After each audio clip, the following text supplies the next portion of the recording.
Hello everyone, today we will start exercise 4.4.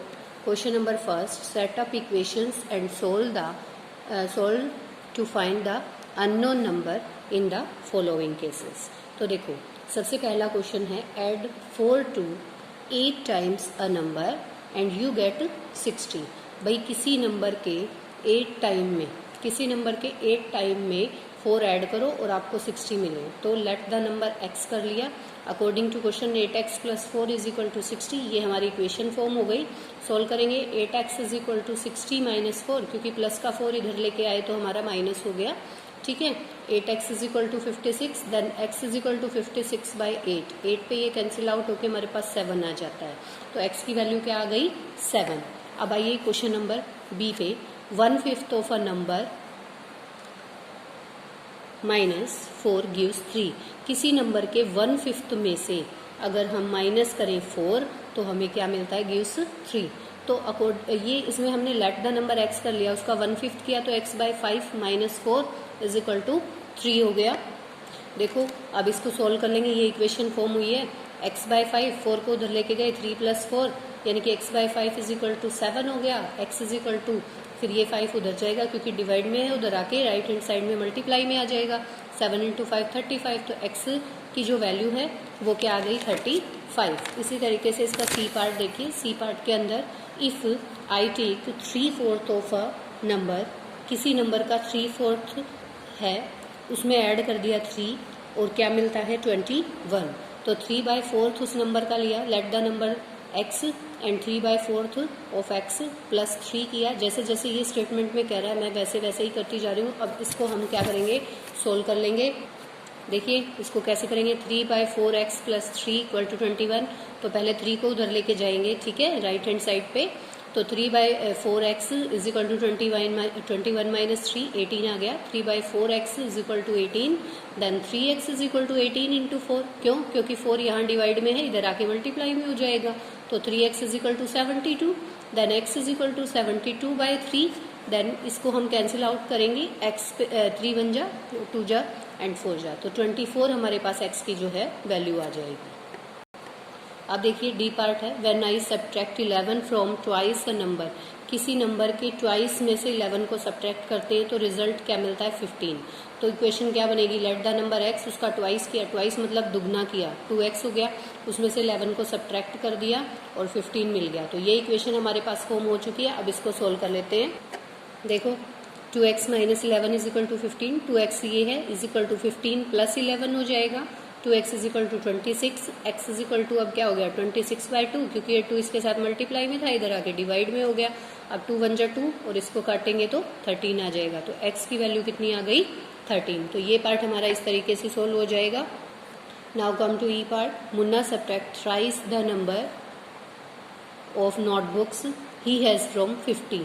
मतलब किसी notebook का थ्राइस को माइनस कर दिया, सब्ट्रैक्ट कर दिया, किस में से 50 नोटबुक में से, और कितना मिला उसको रिजल्ट टू बी 8. तो देखो 50 में से माइनस करेंगे अब की बार, यानी कि 3x माइनस 50. अब इसने क्या किया कि 50 में से उससे थ्राइस को माइनस किया है. तो वो नंबर हमारे पास x था, उसका थ्राइस 3x हो गया. तो 50 minus 3x is equal to 8. अब इसको हम सोल्व कर लेते हैं. देखो कैसे सोल्व किया है ई पार्ट को. 50 minus 3x is equal to 8. तो 3x तो विद साइन यहीं की यहीं पे रखे, minus 3x as it is रखा. 8 माइनस 50, क्योंकि प्लस का 50 था, इधर आके माइनस का हो गया. अब क्या हुआ, माइनस का 3x, और ये देखो मैंने सोल्व किया 8 माइनस 50. एक प्लस का एक माइनस का, तो बड़े में छोटे को माइनस कर दो और निशान कौन सा आ जाएगा, जो बड़े इंटीजर के आगे है. तो बड़े के आगे माइनस है, माइनस आ जाएगा. 50 में से 8 42 आ गया. अब देखो इस माइनस से ये माइनस कैंसिल आउट हो गया.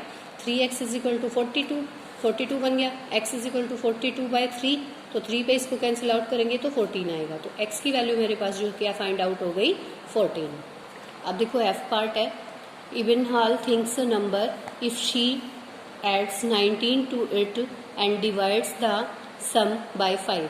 यानी कि इवेनहॉल ने एक नंबर सोचा, उसमें 19 को ऐड कर दिया और उस सम को 5 से डिवाइड किया, यानी कि x प्लस 19 डिवाइड बाय पूरे को किया 5 से डिवाइड, एंड उसको क्या मिला 8. तो x plus 19 divide by 5 is equal to 8. अब हम इसको सोल्व कर, देखो ये है मेरे पास क्या, x plus 19 by 5 is equal to 8 है मेरे पास. तो x plus 19 is equal to 8 into 5 हो जाएगा.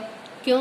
क्योंकि ये 5 डिवाइड में, पहले इसी को लेके जाएंगे, मल्टीप्लाई में हो गया। x plus 19 is equal to 40, तो x is equal to 40 minus 19, क्योंकि यहाँ पे प्लस का 19 है, इधर आएंगे तो माइनस का हो जाएगा। तो x इज इक्वल टू 21 जो है इसका आंसर आ जाएगा।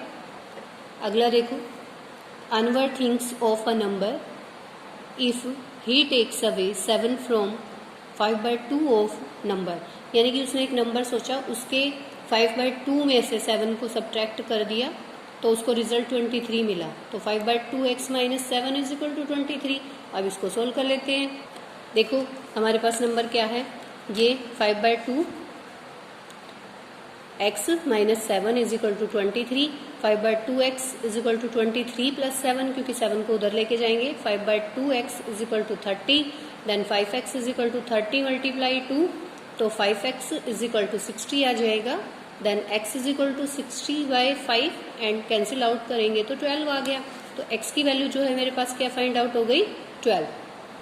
अब क्वेश्चन नंबर 2 पे आइए, सोल्व द फॉलोइंग्स। तो इसमें हमने क्या किया, देखो सबसे पहले तो हम इसकी स्टेटमेंट पढ़ेंगे। The teacher tells the class that the highest marks obtained by a student in her class is twice the lowest marks plus 7, यानी कि जो जिसको हाईएस्ट मार्क्स मिले हैं ना, जिस बच्चे को, वो कितने हैं, लोवेस्ट मार्क्स वाले बच्चे के लोवेस्ट जो मार्क्स थे उसके ट्वाइस से 7 ज़्यादा हैं। ठीक है, the highest score is 87, what is the lowest score. तो हाईएस्ट स्कोर जो है वो 87 दे रखा है, तो आप बताइए कि लोवेस्ट स्कोर जो है वो क्या होगा। तो सबसे पहले हम क्या करेंगे, let the lowest score is equal to x. हमने लोवेस्ट, क्योंकि हाईएस्ट किस पे डिपेंड है, लोवेस्ट पे। जब तक लोवेस्ट नहीं पता होगा हाईएस्ट का हमें पता नहीं चलेगा। कंडीशन से जो चीज़, या फिर ये तरीका लो कि जो चीज़ नहीं पता है, जो चीज़ पूछी है ना उसी को मान लो। Let the lowest score is equal to X, क्योंकि हमसे लोवेस्ट स्कोर पूछा है। ठीक है, अब अकॉर्डिंग टू क्वेश्चन क्या करेंगे, लोवेस्ट स्कोर के 2 ट्वाइस से 7 ज़्यादा है, तो जो हाईएस्ट है वो कितना बन जाएगा, 2x प्लस 7। और हाईएस्ट गिवन कितना है आपको, 87। ये देखो गिवन है कि हाईएस्ट स्कोर 87 है, ये हमने अकॉर्डिंग टू स्टेटमेंट वेरिएबल के साथ निकाला, और ये गिवन है, दोनों को हम इक्वल रख सकते हैं। 2x plus 7 is equal to 87, तो 2x is equal to 87 minus 7, क्योंकि प्लस का 7 था, इधर ले आएंगे, इक्वेशन को सोल्व कर रहे हैं। 2x is equal to 80, x is equal to 80/2 कर देंगे, क्योंकि ये 2 डिवाइड में था, सॉरी मल्टीप्लाई में था, इधर आएगा तो डिवाइड में हो जाएगा। तो 2 से कैंसिल आउट हुआ, तो x इज इक्वल टू 40 जो है आपके पास क्या आ गए, क्या माना था x को आपने, लोवेस्ट मार्क्स, तो लोवेस्ट स्कोर कितना हो गया, 40।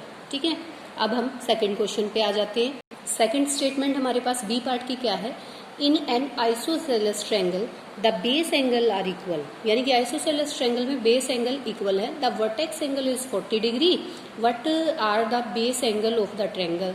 तो बेस एंगल ट्रायंगल का क्या है, यहाँ पे एक हिंट दी है कि रिमेंबर रखो कि sum of the angles of a triangle is 180 degree, यानी कि 3 एंगल्स का सम जो है किसी ट्रायंगल में वो कितना होता है, 180 डिग्री होता है। ठीक है, अब आ जाइए इसके सॉल्यूशन पार्ट पे। देखो क्या बताता है, ये सबसे पहले मैंने एक ट्रायंगल बना दिए, ये इसके बेस एंगल हैं जो कि इक्वल हैं, तो इनको मैंने x मान लिया। Let base angles measure x degree. Vertex angle कितना है, वर्टेक्स एंगल 40 डिग्री है। अब आपको पता है, ये रूल लगा दो, sum of the angles in triangle 180 degree, तो क्या होगा, 40 plus x is equal to 180 degree, 40 plus 2x is equal to 180 degree. Then 2x is equal to 40 को वहां ले जाओ, 180 माइनस 40 हो जाएगा, 2x इज इक्वल टू 140, क्योंकि 180 में से 40 माइनस करेंगे 140 degree. x is equal to अब क्या रहेगा, x के साथ से ये 2 भी हटा दो, ये कहाँ राइट साइड पे ले जाओ, मल्टीप्लाई में था डिवाइड में आ गया, 140 डिग्री बाय 2 से इसको कैंसिल करेंगे 70 डिग्री, तो x is equal to 70 degree आ गई। अब x हमने किसको माना था, बेस एंगल को, तो बेस एंगल जो है वो 70 डिग्री ईच, यानी कि हर एक बेस एंगल की वैल्यू, यानी कि क्योंकि ये 2 थे ना, तो 70 डिग्री इनकी वैल्यू आ गई। अब इसका सी पार्ट है, Sachin scored twice runs as Rahul. Sachin ने कितने रन बनाए, राहुल से ट्वाइस यानी दुगने। Together their runs tell two short of a double century. अगर उन दोनों के रन मिलाएं, यानी कि उन दोनों के रन्स को हम ऐड करें, तो 2 short of a double century, double century से 2 रन कम है। अगर दोनों के रन को हम मिला के देखें, ऐड करके देखें, how many run did each one score, तो दोनों ने कितने कितने रन बनाए। देखो इसके लिए सी पार्ट के सॉल्यूशन के लिए, लेट राहुल्स रन्स, राहुल के कितने रन हैं x, ठीक है, तो सचिन ने कितने बनाए, उससे दुगने 2x हो जाएंगी। अब अकॉर्डिंग टू क्वेश्चन अगर दोनों के रन को ऐड कर लें, अकॉर्डिंग टू क्वेश्चन यही था ना कि दोनों के मिला के यानी 2x + x is equal to double century से 2 रन कम, तो डबल सेंचुरी 200 होते हैं, -2 कर दो तो 3x इज इक्वल टू 198 आ जाएगा। तो x इज इक्वल टू क्या रहेगा 198/3, क्योंकि 3 यहाँ पे डिवाइड में चला गया, इसको 3 से कैंसिल आउट करेंगे 66 आ जाएगा। x is equal to 66। तो x की वैल्यू किसको माना था हमने, राहुल के रन को, तो राहुल जो है उसने कितने रन बनाए 66 और सचिन ने कितने बनाए, इससे दुगने थे 2 टाइम्स थे, तो 2 × 66 करेंगे 132 रन आ जाएंगे। तो राहुल के रन और सचिन के रन हमारे पास अलग अलग से आ चुके हैं।